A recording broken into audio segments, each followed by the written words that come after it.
Hi, folks. This is the Progressive Shortcakes, and I'm your host, Joe Firestone. And thank you for coming. This shortcake is my commentary on another column by Dave Dayen. He called his column Checks. The checks and shots on the strategy.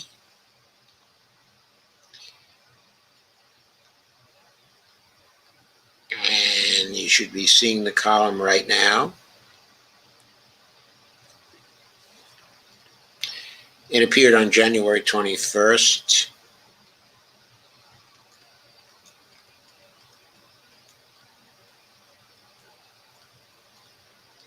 And he said, it's January 21st, 2021, and welcome to First 100, which is the title of his new column. And the first section is called The Chief. And he says, the first bill President Biden introduced, even before taking office, was a $1.9 trillion American Rescue Plan. Now, I think it's accurate to say that he did not introduce a bill.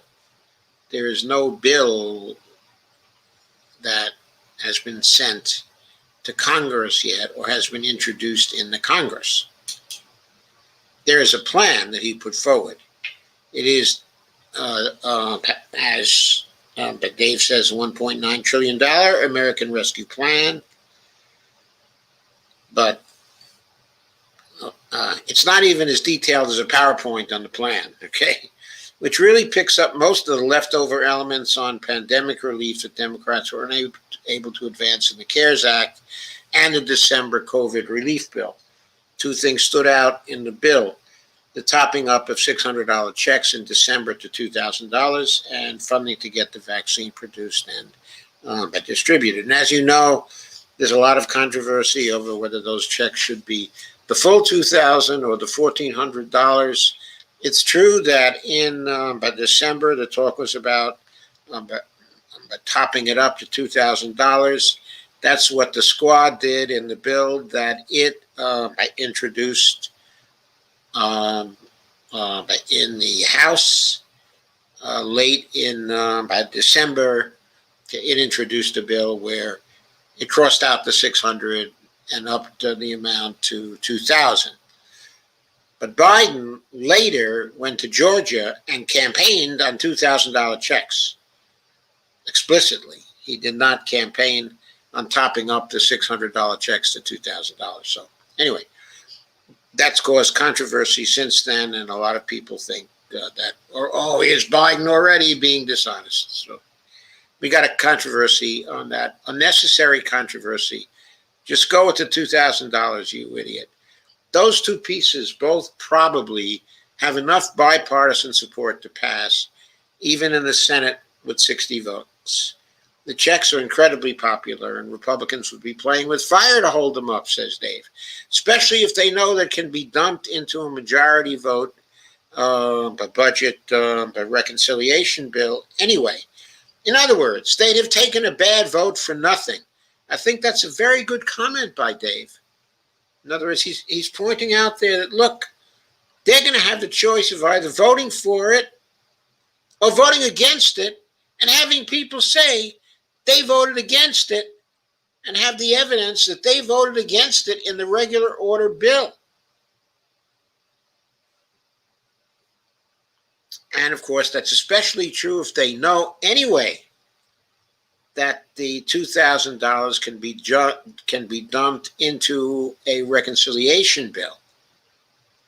And then they wouldn't have any say in its passage, and they wouldn't get any credit for its passage. So they'd be taking a tough vote, they'd be denying a $2,000, and the $2,000 would get through anyway. It would make no sense for them not to vote for the checks in a regular order bill. Okay, but going on. And there's literally no amount of vaccine money that would not pay itself back, and then some, by leading to reopening the country in full faster. So there's an argument being made within the House especially to just pass these two elements, what I'm calling checks and shots, quote unquote, under regular order and deal with the rest of the American Rescue Plan later. This has a couple different benefits. First, Biden would get an early bipartisan legislative win, creating momentum for his presidency. That's probably the most minor benefit since, quote, momentum, unquote, really isn't a thing. More important, if you pass a bill under regular order, that would get checks and shots out quick. But reconciliation takes time. And apparently the House is staying out of session next week. A full bill through reconciliation will run up against the extended unemployment deadline in March. By contrast, you could put a checks and shots bill on the floor almost immediately. Checks will circulate through the economy. The current $600 iteration is already boosting restaurants. With unemployment still high, any amount that can help people needs to get there right away. And vaccine money is vital. I know the private sector, God help us, wants to take over the rollout. But keep in mind, the most failed part of the distribution right now is the Walgreens CVS effort to vaccinate nursing homes. Who distributes the vaccine is less important than if they are funded for the effort in a coordinated way with a public health jobs corps of 100,000 strong and a central government standing up the mobile clinics and all the rest. Since we're in a race with a more transmissible variant, time is of the essence. That's another very, very important point. We can't afford to have fooling around in the legislature now. Things are going to be much worse when the more transmissible variant, B.1.1.7, becomes dominant. That's happening rapidly. And we need to have the public health jobs corps out there. We need to have the vaccines getting distributed as quickly as we can. We can't have the Congress fooling around. Leaders of the Congress should be taking whatever steps are necessary to prevent the fooling around. Third, as I've stressed, this is a trust-building exercise. Democrats ran and won in Georgia on checks. The Biden presidency is going to rise or fall on the vaccine rollout. Getting those priorities covered, which will show the public that promises can be kept. By whom, I ask? By the politicians. That promises can be kept by the politicians. Biden has to realize nobody automatically trusts him. He has to prove that he's worthy of trust. He has to perform. He has to make it happen. That rant, of course, was not from Dave. That was from me. His ended with the Biden presidency is going to rise or fall in the vaccine rollout. Yeah, that's completely right. It is a trust-building exercise. He's got to realize that as virtuous as he is, as decent as he is, how wonderful a man he is, and how wonderful his wife thinks he is, doesn't count. It's a trust-building exercise. How much integrity he thinks he has also doesn't count. It's a trust-building exercise. He's got to show that he's not just another politician, that when he makes a promise, we can take it to the bank, literally. Getting those priorities covered will show the public that promises can be kept. I know there's a lot of Twitter grousing about 2,000 checks versus 1,400. I think Congress is likely to go with 1,400. But a standalone bill isn't risking the rest of the package, is also more fertile ground to advocate for bigger checks. It is, because the 2,000 will be much more popular. And if it's much more popular, they won't dare to vote against it, especially when, as he said earlier, it would be passed anyway in a reconciliation bill. By the way, this would be even more the case if Chuck Schumer torpedoes the filibuster at this point, and then they tried to pass the thing through regular order. If the Republicans know 51 votes are going to pass it anyway, they're going to think that their opposition of the $2,000 checks is not going to do any good, so they're going to jump aboard. It's going to give them even more incentive to jump aboard if we get rid of the damn filibuster, Chuck Schumer.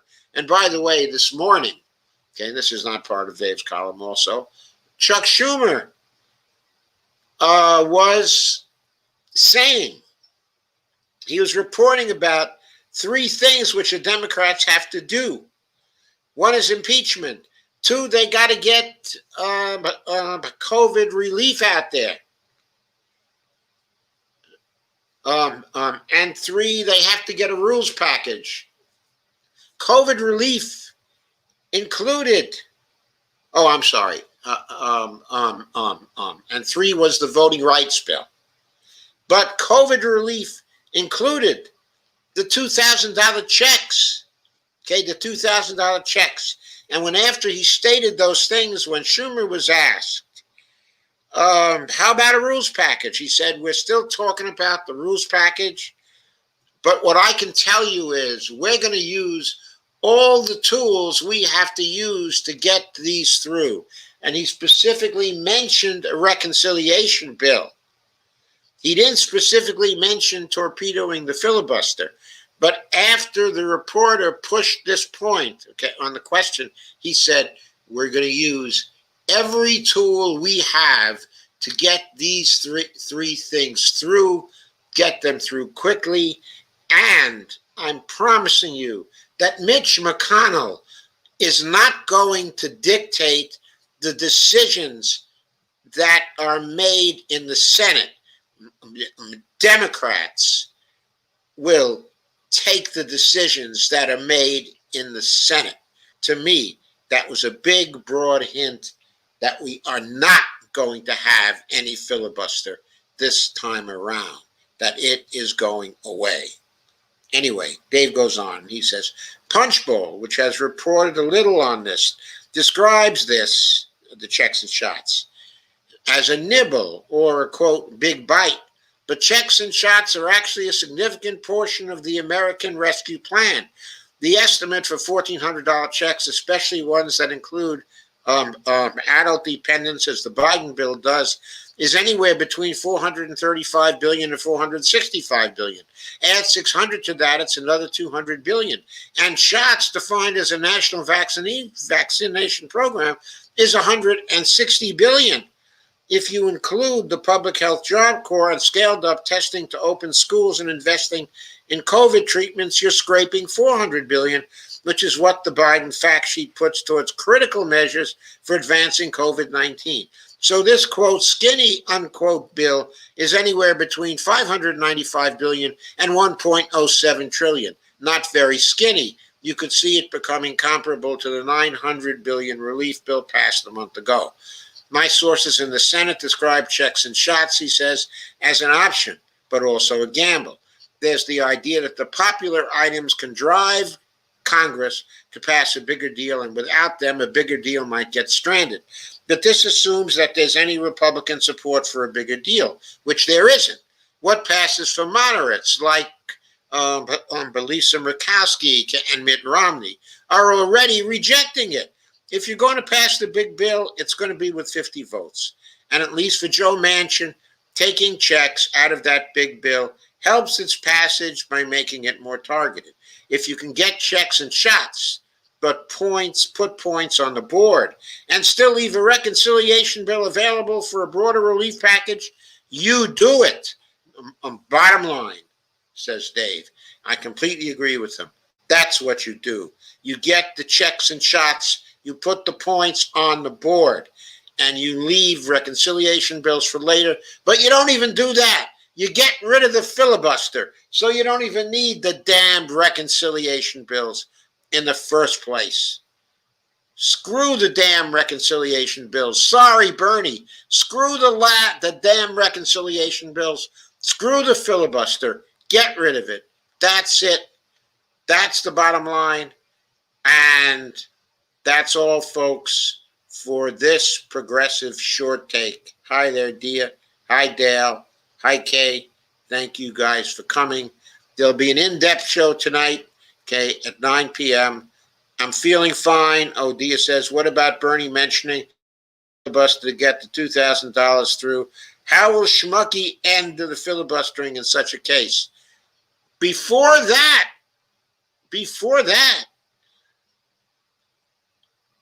as soon as there's any Republican opposition to any of these bills,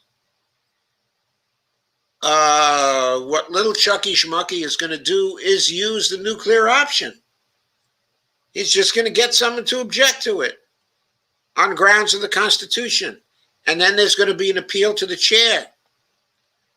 Okay, and the chair in this case, who is the chair going to be? The chair is going to be Kamala Harris. She's the chair. She's the president of the Senate. Now, normally, she's going to make the decision with respect to advice, but from the parliamentarian, okay, of the Senate. But the important thing is the chair doesn't have to take that advice. The chair can decide the way the chair wants to. So Kamala Harris can get rid of the filibuster at that point on her own. That's it. See you later at 9 p.m.